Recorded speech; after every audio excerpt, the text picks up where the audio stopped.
So Battlefield just dropped its own free-to-play battle royale, and it's called REDSEC.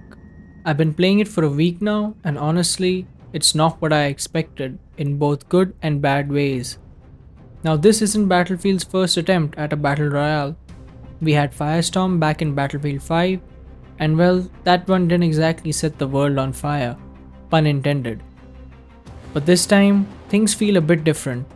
Warzone isn't exactly in its strongest phase right now, while Fortnite continues to dominate the genre. So the big question is, can REDSEC find its place in this mix of giants? In this video, we'll be doing a comprehensive review of REDSEC, talking about how it plays, how it fits into the current VR landscape, and what it means for Battlefield 6 moving forward. First things first, let's talk about why REDSEC even exists.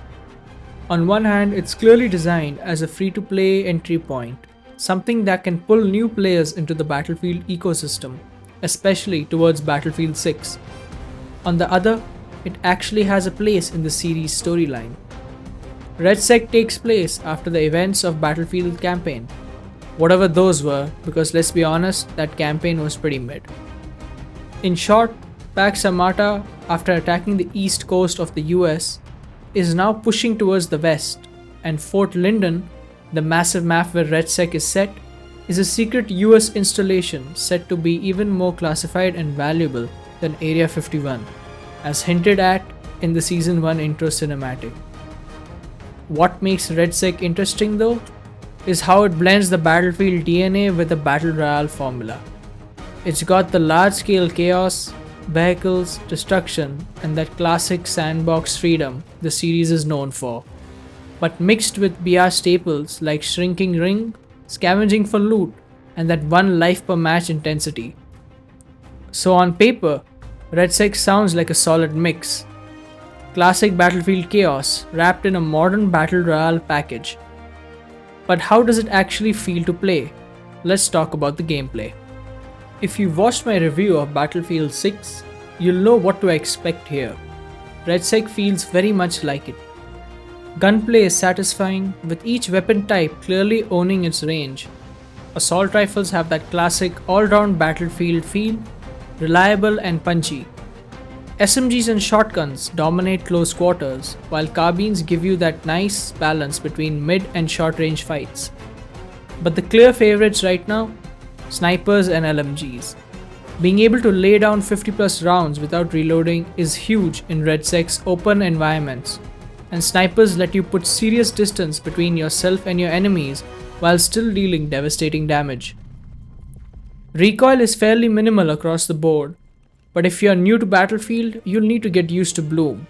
That's where your bullet spread increases the longer you hold down fire, even if your recoil control is perfect. Basically, you can't laser someone by mag dumping like in Warzone or Apex. Control bursts when fights here. Movement wise, REDSEC is on the slower side compared to Warzone, which makes sense given the Battlefield foundation. Stance changes, vaulting, even jumping all feel a bit heavier, so full sending a squad without thinking twice usually doesn't end well. Still, it's not campy either. You can move aggressively, you just need to do it smartly. The time to kill is in a pretty good spot, not too fast, not too tanky. Most weapons will down an enemy in around 8 to 10 well placed body shots at medium range, which gives fights a nice sense of balance and survivability. On the loot side, REDSEC follows your standard loot and shoot format. Weapons come in rarities ranging from grey to gold, with each higher tier adding more attachments or performance boosts. You can even upgrade weapon rarities mid-match using weapon upgrade kits, which are fairly common to find, but these only take you up to purple rarity. If you want a gold tier weapon, you'll need to complete specific in-match missions. You can also find custom weapons, player-made builds with chosen attachments, through those same missions or rare random drops. The nice part? Custom weapons aren't essential like they are in Warzone. I often ignore them completely, even though I have a few decked out guns ready to go. So if you're a new player jumping in for the first time, don't worry. You can still perform just fine with regular loot. Overall, REDSEC's core gameplay feels familiar to what Battlefield 6 offers: polished gunplay, weighty movement, and that satisfying mix of tactics and chaos the series is known for. Having a bad map can kill a battle royale before it even gets going, and I'm happy to say that Fort Linden is a great one. It captures that large scale open environment design that Battlefield is known for, even though Battlefield 6 itself might feel a little cramped for space at the moment. Fort Linden feels massive, vibrant, and genuinely alive. It's bright, colorful, and packed with destructible cover. There's a great mix of close quarters urban combat, full of tall buildings you can literally level, and wide open fields perfect for long range engagements. It's a classic Battlefield style playground, just shaped around the rules of a BR. The ring is one of the first things that'll catch your attention. Even during the intro cutscene and while you're dropping in, you can tell it's brutal. It's not a suggestion, it's a demand that you keep moving. Ignore it and you'll be wiped out almost instantly. What's interesting is how it behaves. Unlike most BRs where the zone moves and then stops, REDSEC's ring moves constantly, slowly but steadily shrinking. You can outrun it on foot if you plan your path well, but it never lets up. This constant motion gives matches a great sense of pacing.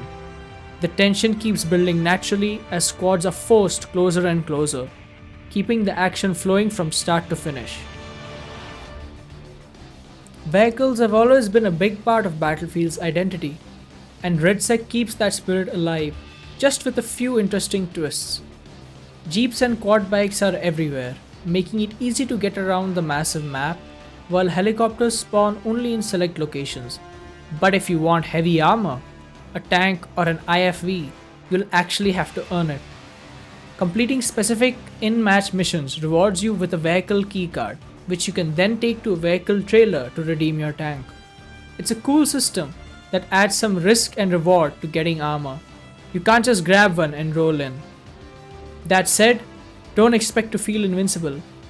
Armored vehicles in REDSEC are surprisingly fragile compared to Battlefield 6, where you usually had a swarm of engineers keeping you alive. Here, you're on your own. Ammo doesn't auto-replenish, so you'll need to visit vehicle supply points, and those have limited uses. On the flip side, anti-vehicle gear is everywhere. Launchers, mines, and C4 drops are common, and honestly, you get more than enough equipment to solo a tank if you play it right. In all my matches, I didn't see a single tank crew make it to the final circle, so while vehicles can definitely wipe squads if they get too close, they're not a guaranteed win condition. What they do add though is that classic Battlefield chaos. The cinematic moments where explosions, collapsing buildings, and roaring engines all mix into that perfect dose of mayhem. Teamplay in REDSEC sticks to the Battlefield style. It's always better when you play as a squad. You can absolutely survive solo, but REDSEC rewards coordination, positioning, and smart role balance. Every player starts with 2 lives by default. If you're eliminated for the first time, you automatically redeploy after a short delay. If your entire squad is wiped, everyone respawns together at a random location on the map. But once you're killed a second time, it's a different story. The only way back is if your squad captures a redeploy beacon.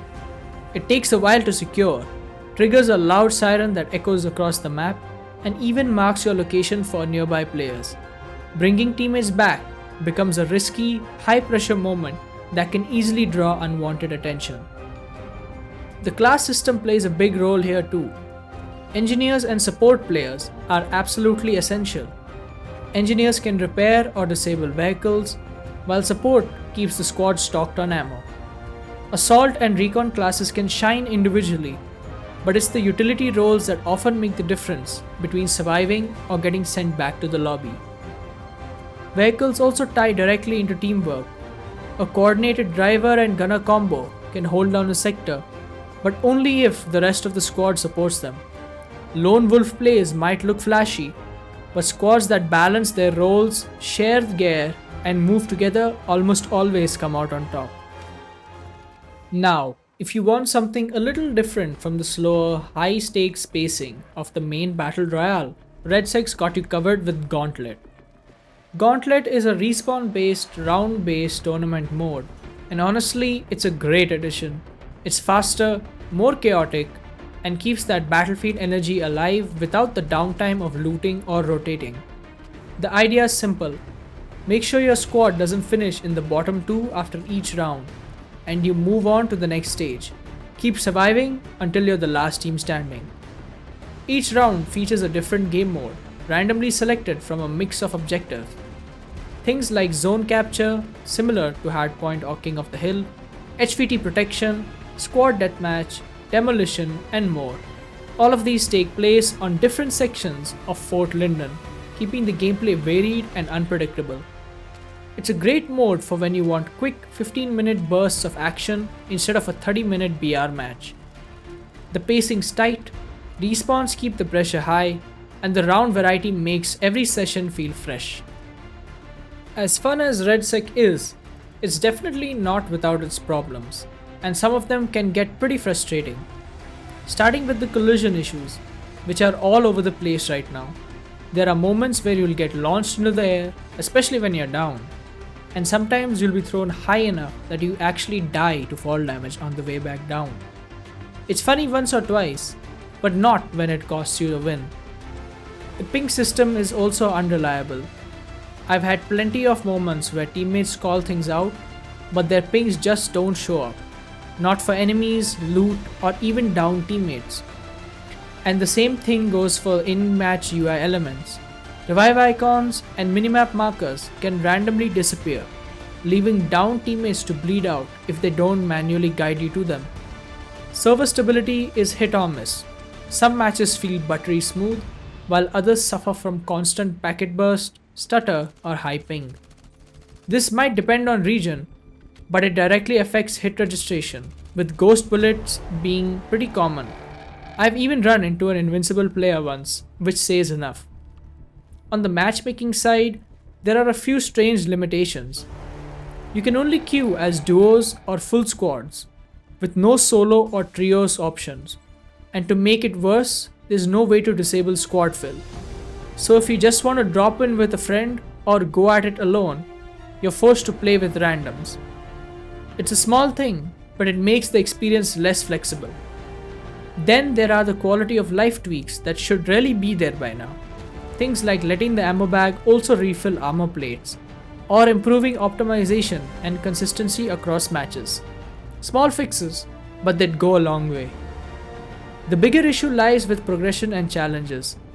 A lot of the weekly Battle Pass objectives are tied exclusively to REDSEC, even for players who own Battlefield 6 and mainly play that.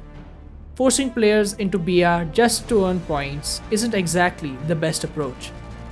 And finally, there's the bigger picture concern. How much time and resources REDSEC might be pulling from the core Battlefield 6 experience. Players have been asking for more maps and content there, and with a massive BR map like Fort Linden already in use, it's hard not to wonder if that's where all the effort's going.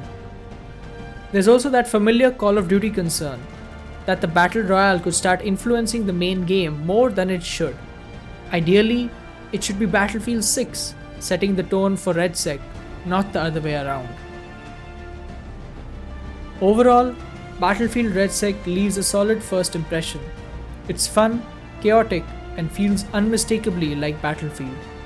The foundation is solid, and the moment-to-moment gameplay is already more engaging than most expected from a free-to-play BR.